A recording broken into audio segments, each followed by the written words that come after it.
and the entities which are not sovereign countries, but for taxation and information relating to taxation and financial transactions, they enjoy the autonomy. Up to now, we have been able to conclude agreement with 8 countries and jurisdictions, including Bahama, Bermuda, British Virginia Islands, Isle of Man, Jersey, Monaco, Cayman Islands, and Argentina. We have opened renegotiation and amendment for the avoidance of double taxation agreements with 78 countries and have concluded the revised double taxation avoidance agreement with Switzerland, which is currently awaiting the confirmation as per the Swiss constitutional procedures. In today's economy, Indian companies are increasingly accessing to the global markets to meet their capital needs by listing their securities on the stock exchange outside India. To be able to communicate and effectively engage with the world, we need a common language that is understood by every market in the world. This was the main objective of converging our national accounting standards with IFRS. India, as a member of the G20 country, is committed to achieving a single set of high-quality global accounting standards. The use of globally acceptable accounting framework helps in promoting investors' confidence and brings more clarity and uniformity for users of financial statements. And this is the arena where you have a very preeminent role. The use of standardized accounting practices helps in mitigating the problems of information asymmetry between various stakeholders such as managers, owners, and creditors. While managers have the incentive to be more forthcoming on good news about the company's performance and prospects, they may want to hold back bad news. The accountants, as information intermediaries between the managers and the shareholders, need to identify and recognize losses at an early stage, thereby mitigating asymmetry in information. Accounting standards have to be based on principles, be uniformly applied, and assist in presenting the true picture of the financial health of the company while ensuring accountability at all aspects. This will help in avoiding unknown risks and allow everybody to have a fair assessment of the company. If financial performance is volatile, the function of a sound accounting procedures is to report the volatility. Volatility in the market can be managed by risk management tools. We should not fiddle with the accounting standards to fix such problems.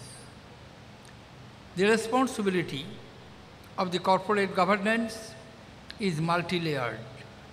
Within a company, internal audit department is the proverbial foot soldier to detect and prevent fraud on a day-to-day basis. Board of directors have the ultimate responsibility for in-house oversight. At the external level, there are several components like market regulators, external auditors, tax authorities, banks and financial institutions, besides group of investors or associations.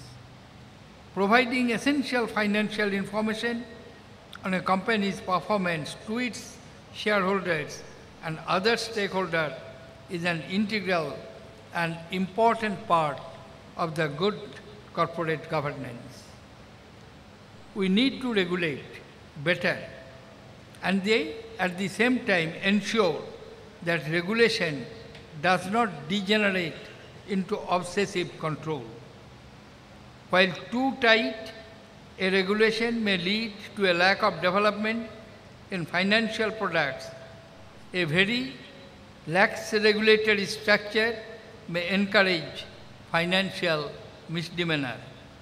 Indeed, market regulation is no longer viewed as an irrelevant intrusion, but is considered necessary to help achieve developmental goals.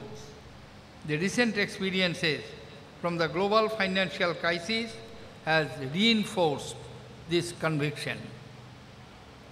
As India gets more integrated with the global economy, we must have stronger disclosure standards in keeping with the international best practices.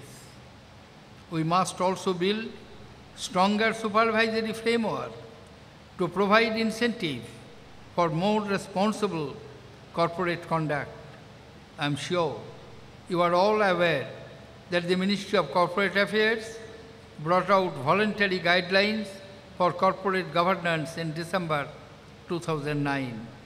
I urge all companies to adopt this guideline in the spirit of self-regulation. Recently, there have been instances where the auditing community has been found wanting in its professional propriety while valuing complex financial products. I am confident that your institute, as a mentor, will plug those loopholes.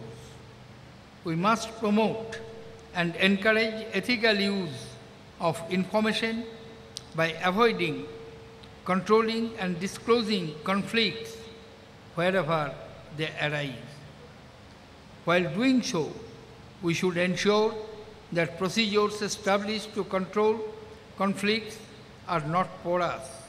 As the government and the market regulators continue to exercise vigil on the markets, it is up to the other stakeholders to contribute their share in ensuring good governance. Indeed, good governance makes the growth and long-term sustainability in business possible.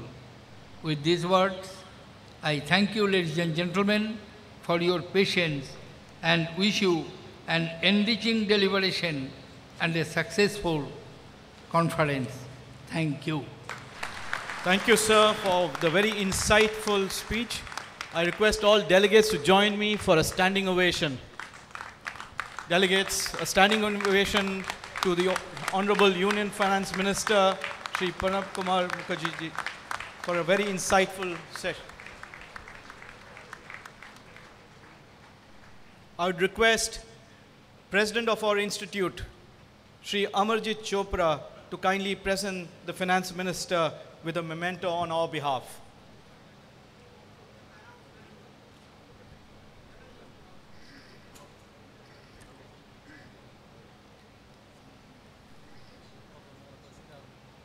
Memento on behalf of all of us to the Honorable Finance Minister by our President, Shri Amarjit Chopra.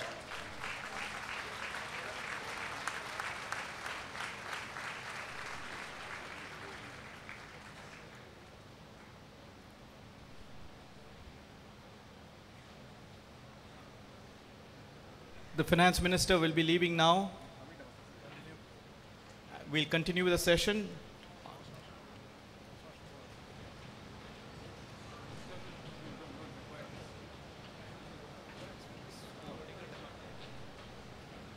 Kindly stand where you are. Allow them to leave.